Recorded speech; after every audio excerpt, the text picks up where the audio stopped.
Hi everyone, Mike here. Welcome back to another video of Mike's Geek Corner. For this video I wanted to do something I've had in the back burner for a while now, and I thought the time has come to finally bring it to fruition. And that is a ranking of my top 10 personal favorite Daredevil comic book stories, be they a one-issue story, a several issue story, or a limited series. Daredevil has always been one of my favorite comic book characters. He's easily among my top 5 Marvel characters. The continuing success of his streaming show is solid proof of what a compelling hero the character is. Matt Murdock is blind, but has other uncanny abilities he uses to protect the citizens of Hell's Kitchen from organized crime and those who are abusive of power as Daredevil, the man without fear, and also as a blue-collar lawyer. Along with his friend and associate Foggy Nelson, defends those who are unjustly accused and seem to have the stacks against them, as he also deals with tragic loss and villains like the Kingpin and Bullseye, whose antics keep putting the man without fear to physical and psychological struggle. It's quite a fascinating evolution what the character's adventures have gone through over the course of nearly 7 decades now. Starting with Stanley's folksy and ambivalent approach during the 60s Silver Age, where Matt Murdock's background is established as having been raised by his past prime boxer father, Jack Murdock, as he suffers an accident after attempting to save a blind man from an approaching truck whose load consisting of substance of radioactivity falls and ends up blinding Matt. But it gives him an extraordinary radar sense, and after his father is murdered by organized crime for refusing to throw in a fight, once Matt reaches adulthood, becomes a lawyer as his father expected him to, but adopts the mask and costume identity of Daredevil to confront his father's killers. The love triangle between Matt, Foggy, and their secretary Karen Page was key during this era, as was Gene Colan's contribution in the later part of the decade, where he brought a moodier feel to the books. Then in the 70s Bronze Age, you have Daredevil moving to San Francisco, and he and Black Widow begin sharing the same book for a while, as they form a romantic tension in stories emphasizing more soap opera dynamics and detective-style stories over straight superhero yarns. Before Frank Miller would make his presence felt in the early 80s with his very greedy aesthetic, filled with ninjas, a more sinister and more jaded Kingpin, and an even more relentless Bullseye, in introducing the ultimate femme fatale with Elektra. In the late 90s, Kevin Smith and Joe Quesada give the Alien comic titles a substantial boost with the story Guardian Devil, making way more grounded stories during the 2000s, before Mark Waid would bring back the more swashbuckling nature of the Silver and Bronze Age. So, from out of all this vast and rich body of work, let me now share with you my top 10 favorite comic book stories of the Man Without Fear, and I will also explain my appreciation for them, and I will also not spoil the ending. Let's start. For number 10, it's Daredevil numbers 20 to 21 from 1966, with the stories The Verdict is Death and The Trap is Sprung, written by Stan Lee and drawn by Gene Colan. Before the Kingpin would arrive as Daredevil's main nemesis closer to 2 decades later in the early 80s, the Man Without Fear's primary foe was the eccentric and cruel banker turned crime lord Leland Owsley, aka the Owl, who, through a serum, also had a hand's strength and the ability to glide. This two-parter showcases the Owl's goons taking Matt Murdock to the Owl's fortress in a volcanic isle hundreds of miles from nowhere, so that, as an attorney, he represents Judge Lewis, who is being held captive by the Owl as he intends to put Lewis in a trial of his own making as revenge for Lewis having previously sentenced him to prison. After Matt is allowed by the Owl to step out of the castle long enough to find a witness for the fence, he returns as Daredevil. But right after unleashing himself onto the Owl and his men with his impressive feats of fighting, the Man Without Fear falls for the Owl's trap, as an unbreakable cage falls above our hero, imprisoning him. Daredevil must quickly figure a way out of his current predicament, as the Owl prepares to drop the caged masked man down a long chasm in the fortress.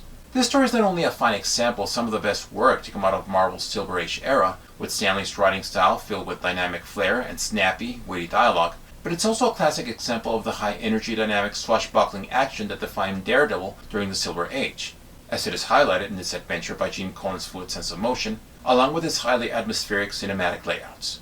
Number 9, Daredevil numbers 135 to 137 from 1976, with a 3-part story written by Marv Wolfman and drawn by Bob Brown and John Buscema. It's the mid-late 70s, and it would still be a couple of years before Bullseye would be established as a quintessential ultra-psychotic and sadistic opponent for Daredevil. But during this time, it was the Jester, with his contemptuous view of society, who would provide a sense of twisted madness for the Man Without Fear to contend with. And in this 3-parter, the Jester uses a machine to intercept news broadcasts and insert falsified news with computer-rendered images of Daredevil killing policemen, and he also claims that Daredevil had framed him of his past crimes and intends to spend his life hunting him down. Daredevil, determined to uncover the Jester's schemes, is led to a trail he believes will lead him to the Jester's hideout, but ends up stepping into a setup that frames him for the supposed murder of the Jester and is ultimately apprehended and jailed. Though it is eventually revealed that it was a fake dead body of the Jester's and Daredevil is freed, the vast majority of the enraged city has been manipulated by the Jester's trickery that Daredevil is a murderer. Daredevil, with the aid of attorney Blake Tower and the police, must find a way to clear the city from the chaos unleashed by the Jester and prove to the people he is not a killer. Writer Marv Wolfman knows how to structure genuinely threatening villains, as he had done earlier with the title villain in the Tomb of Dracula comic series, and with the gesture he depicted a criminal mastermind who was one step ahead of Daredevil and could be relentlessly cruel when expressing his dissatisfaction in not obtaining his wants. Wolfman also effectively tapped into Matt Murdock's sense of frustration in dealing with the Jester's antics. The art by Bob Brown, and in particular John Buscema's drawings, provide dramatic energy with sharp detailed line work that exudes intensity. Number 8, Daredevil number 47 from 1964, Brother Take My Hand, written by Stan Lee and drawn by Gene Colan. If I recall, Stan Lee considered the story one of the top best comic stories he wrote, and I agree, as it is a story that deals with blindness and soldiers returning from Vietnam to civilian life. Daredevil attends an event in Vietnam to entertain the American troops, and afterwards meets a soldier named Willie Lincoln, who had recently become blind during combat. And Daredevil tried to fill him with optimism, as Lincoln is sent back to the States in New York to resume life as a civilian. However, after Lincoln is rejected from assuming his job in law enforcement due to having been suspended for supposed bribery, he is referred to Matt Murdock to be his attorney and help him clear his name by summoning crime boss Biggie Benson to court on the charge of having framed Willie Lincoln. Still, Murdock is going to need to fight for Lincoln not only in court, but also outside of it as Daredevil, for Benson is determined to make sure Lincoln does not make it to court by whatever means necessary. This is an issue where Stan Lee executes a quintessential Marvel trait to much pleasing measure, as he uses the character of Willie Lincoln to highlight that what makes Matt Murdock a unique hero is not the abilities he has, but rather the one he doesn't have, and yet in spite of that he perseveres. Gene Colan graces the story with illustrations that have an aesthetic that reminds of the feel of films by Frank Capra and Alfred Hitchcock. Number 7, Daredevil number 163 from 1979, Blind Alley, written by Roger McKenzie and drawn by Frank Miller. When standing against the fury of the rampaging behemoth that is the Hulk, how does the man without fear survive? During a $100 plate fundraiser for the re-election campaign of district attorney Blake Tower, Matt Murdock discreetly leaves the event after his senses detect the Hulk's presence not too far away in a lone dark alley and decides to try and reach the inner side of the Hulk's alter ego, Bruce Banner, to calm him down. And even though the Hulk's behavior towards Matt is hostile initially, the green-skinned Goliath eventually reaches calm after Matt's words reaches his inner psyche. After spending the night at Matt's apartment and accepts some charity from his host, Banner leaves and heads for the subway, where the loud and aggressive environment proves too strong for him and loses control of his pressure and becomes the Hulk again. Matt, now as Daredevil, decides to confront the Green Giant once more to prevent people from getting hurt. But will the outcome be as effective as before, with the crowd in complete pandemonium, and will Daredevil survive? This story splendidly puts into perspective how Matt, with his skills in using words to defuse a situation, can be more effective than resorting to his physical prowess. Frank Miller provides a very strong sense of motion in his action panels. Number 6, Daredevil number 219 from 1985, Badlands, written by Frank Miller and drawn by John Buscema. Here we have a non-talking, plainclothes-wearing Daredevil taking a stroll to a little town in New Jersey. Taking a little break from the stressful life of New York, Matt Murdock travels to a small town in New Jersey called Broken Cross, and after entering a diner, he witnesses a robbery occurring. But neither the proprietor, the waitress, or the customers seem too much in a worried state. After incapacitating the local thug from completing his theft, the local authority, Lieutenant Costello, suggests to Murdock he leaves the next day. Murdock learns that the mugger, who's called Beaver, and his brother Billy are both criminals whose mother, Ma Stillwell, always makes sure they don't do jail time for their wrongful actions. And the residents of Broken Cross are reminded by Murdock's presence of a cop named Fagin, who got killed being beaten by bicycle chains. Lieutenant Costello is worried about the visitor's presence in town, suspecting that he's here for Billy, and that he might unearth details that could shed light into the previous deed done by Costello and Ma Stillwell. Will Murdock's visit to Broken Cross cause him to share the fate of Fagin, as Costello and Stillwell prepare to dispose of potential loose ends? Frank Miller delivers what is very much his specialty, a 50s-style, two-fisted, hard-boiled neo-noir crime tale with a dose of gritty realism, which John Buscema subtly captures with his cinematic panels. Matt Murdock may not sport his scarlet dots in this yarn, but it does put into perspective why there might be the need for Matt to dispense justice behind a mask, seeing how it is a world where the law can be susceptible to corruption, leading to kill honest public servants. Number 5, Daredevil number 225 from 1985, And Then You Die, written by Denny O'Neil and drawn by David Mazzucchelli. Denny O'Neil, who helped revitalize Batman comics in the early 70s with Neil Adams, also contributed to some Daredevil issues during the mid-80s, and while maybe not in the same iconography as his Bronze Age work with The Dark Knight, he delivered some pretty compelling stories, and I think this issue, which features a Spider-Man villain, is his best of Daredevil. As Matt Murdock arrives at the cemetery to visit the grave of his former girlfriend, Heather Glenn, whose death he feels guilty of, he finds none other than the notorious winged criminal, the Vulture, digging up the gravesite of Heather Glenn so to steal the jewelry she was buried with. Matt swiftly changes into Daredevil and prevents the Vulture from desecrating Heather's grave by fighting him off. although the winged menace managed to flee. After assuming his normal clothes, Matt goes to the building that houses the offices of Nelson and Murdoch to find that due to extended unpaid rent, due to a significant lack of clients, they have been giving the boot. After Foggy Nelson expresses his disappointment with the folding of their law office and frustration with Matt's recent absent-mindedness on their business, he decides to step out for a walk.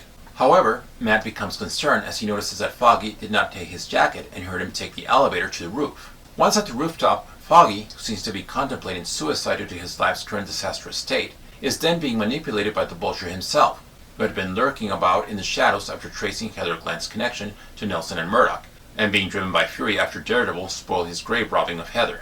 Will Foggy let himself be persuaded to jump off the building? And will Matt or Daredevil arrive before yet another person close to him is lost? The Vulture is used very adequately here as a figure of death, whose presence represents the dark times Matt and Foggy are going through. And David Mazzucchelli brings layouts and atmosphere filled with a strong sense of gritty film noir. Number 4. Guardian Devil from Daredevil Volume 2, numbers 1 through 8, from 1998 to 1999, written by Kevin Smith and drawn by Joe Quesada. In 1998, after filing for Chapter 11 bankruptcy, Marvel reassessed their approach on storytelling and hired accomplished comic artist Joe Quesada, of Batman and Sword of Azrael fame, along with a number of his partners, to produce more strong standalone stories for a line of books called Marvel Knights. And Daredevil, whose comic sales were in a slump, was picked for Marvel Knights, and Quesada brought in filmmaker Kevin Smith, a huge comic fan and had just written a script for the planned film Superman Lives, to write a story for The Man Without Fear with Quesada handling the art. The result? Guardian Devil, a compelling arc that puts Daredevil's faith and sanity to the ultimate test. As Matt Murdock is coping through his recent breakup with Karen Page, who left for LA to work on one of Wilson's Fisk radio stations as a DJ, a mysterious 15-year-old girl named Gwyneth, carrying her baby with her, presents herself to Matt, claiming she knows he is Daredevil and that her child was born through miraculous intervention and was born to be a redeemer. She asks Matt to look after the baby, so to protect him from the men who are chasing her, and leaves. After Matt leaves the baby in the care of Natasha Romanoff, aka Black Widow, so to see what he can find out about Gwyneth and her baby, Matt is visited by an old man named Nicholas Maccabees, who states that the child he has in his custody is the Antichrist, and that the child needs to be destroyed. Before he leaves Matt a small crucifix. Before long, Karen reappears, claiming she is HIV positive, and then Foggy is accused of murder of wealthy divorcee Lydia McKenzie, whom Foggy was having an affair with, and then tells Matt she had actually turned into a demon and attacked him before throwing herself out the window. Finding himself in a crisis of faith and Catholic guilt, Daredevil is going to need help from beyond to decipher if these events are biblical workings, as Maccabees is employing the services of Daredevil's most lethal foe, Bullseye, to find the child and annihilate those who stand in the way. Is Maccabees who he seems to be, or is he a familiar foe with a more unexpected, sadistic motivation? Kevin Smith brings a deep emotional approach to Guardian Devil that delves deeper than before into Matt Murdock's theological psyche. Quesada's pencils, combined with Jamie Palmiotti's inks, make for a very polished and dynamic composition that puts an example as some of the best comic art from the post-mid-90s. Number 3. Born Again story arc from Daredevil number 227 to 233 from 1985 to 1986, written by Frank Miller and drawn by David Mazzucchelli. What happens to Daredevil after he's been stripped of his sanity and his financial stability? After becoming a heroin addict and her life having spiraled out of control to the point of desperation and hunger, Karen Page tells Matt Murdock's secret identity of Daredevil for a shot of heroin. Once the information reaches the Kingpin, he uses his influence to have the IRS freeze Matt's account, his apartment foreclosed by the bank, and persuades Police Lieutenant Nick Manolis to testify that he saw Murdock bribing a witness to perjure himself in a case. Thanks to Foggy providing defense in court, Matt avoids jail time, but the Kingpin decides to deal one more blow, and a literal one, as he blows up Matt's apartment, leaving him homeless, paranoid, and filled with a thirst of revenge as he makes his way to confront the Kingpin, only for the massive crime lord to beat the weakened lawyer unconsciously easily. Kingpin orchestrates Murdock's death as he has him drenched in whiskey and strapped into a taxicab and pushed into the East River, but Matt manages to avoid a watery grave after he regains consciousness. After being badly injured by a vicious mugger, Matt is rescued and nursed to health in a church by a nun named Maggie, who Matt knows is his mother. Matt must make a full recovery soon, for the lives of those close to him are at stake, as the guilt-ridden Karen is being hunted by the Kingpin's men for her knowledge of Matt's secret identity, and his friend reporter Ben Urich is being threatened to not continue with his investigation into Matt Murdock's framing. And as another alternative, the Kingpin secures the services of renegade super soldier Nuke to kill Matt Murdock for good. Frank Miller was brought back to write another Daredevil arc after his transformative run 3 years earlier to deliver yet another milestone in the mythos of the Man Without Fear in an influential story of Matt Murdock being at his lowest and rising through resilience and faith. David Mazzucchelli's gritty, minimalist illustrations give the story a grounded atmosphere. Number 2. Daredevil Yellow miniseries 1 through 6 from 2001 to 2002, written by Jeph Loeb and drawn by Tim Sale. It is said that the more time passes, the brighter the older days look. Well, if this is so, then Jeph Loeb and Tim Sale, the Eisner Award-winning dynamic duo behind the acclaimed comic series Batman The Long Halloween, Batman Dark Victory, and Superman for All Seasons, make a valid case for why this theory might be true, with the 6-part miniseries Daredevil Yellow, as it calls back to the very first Silver Age issues of Daredevil, written by Stan Lee and drawn by Bill Everett, Joe Orlando, and Wally Wood, where the Man Without Fear wore his original yellow suit, and the days of crime fighting were more optimistic. Matt Murdock writes letters to his deceased former love, Karen Page, as a way to cope with her death, and in them he starts to recall his early days when he first became Daredevil shortly after graduating from law school and created his suit out of his murdered father's box and wardrobe to fight the lawlessness that killed him. Then he recounts the time he first met Karen Page as she was introduced to him by Foggy as her secretary at Nelson and Murdoch, and how Matt and Karen gradually develop an attraction for each other, with Foggy also attempting to win her. All the while, Daredevil made his first encounter with such rogues as Electro, the extortionist mastermind known as the Owl, who kidnaps Karen in order to persuade Matt Murdock to do whatever shady services he dictates, and the mind-controlling Sebeliah Kilgrave, aka the Purple Man, who turns the police against Daredevil and Karen Page into his willing conquest. As Matt Murdock, he also meets the most dreadful of criminals, Slade, the man who killed his father. Jeph Loeb inserts a very vivid monologue in Matt's narrative, like in the way he expresses how he liked the feeling of fighting supervillains, even if that was not part of his plan in avenging his dad, or the feelings of worry he felt towards the possibility of not seeing Karen again after her capture by the Owl, or the sour feeling of watching the execution of his father's killer. Tim Sale evokes a superb noir atmosphere that reminds the iconic work of Will Eisner. His characters have a uniquely cartoonish look, and his panel composition has a very Kirby-like approach where the reader is effortlessly pulled in the story. And the number one favorite Daredevil story for me? The Frank Miller, Klaus Janson run in Daredevil number 168 to 191 from 1981 to 1982.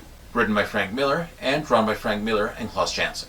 By the late 70s, the Daredevil comics were on the brink of being cancelled due to poor sales, until a young writer-illustrator named Frank Miller entered the scene in the early 80s and gave the books a significant overhaul by getting Daredevil away from just simply being seen as a simple variation of the Spider-Man-like superhero fighting colorful garb villains, and reworking the aesthetic of Daredevil by molding his world into a more gritty, film-noir-inspired crime drama that echoed the cinematic composition and atmospheric urban realism realized by Will Eisner in the Spirit comics, whose featured femme fatale, Sans Serif, served Frank Miller as a strong inspiration in creating the highly trained assassin, Elektra Natchios. Introduced in Daredevil number 168, Elektra was formerly Matt Murdock's girlfriend during college years, but broke up with him after her father was killed by terrorists and lost all hope and faith and eventually became the formidable assassin for hire trained by the ninja clan called the Hand, who are bent on grasping total political and supernatural power while engaging in a war against their enemies, the Chaste, who are led by Daredevil's mentor, Stick.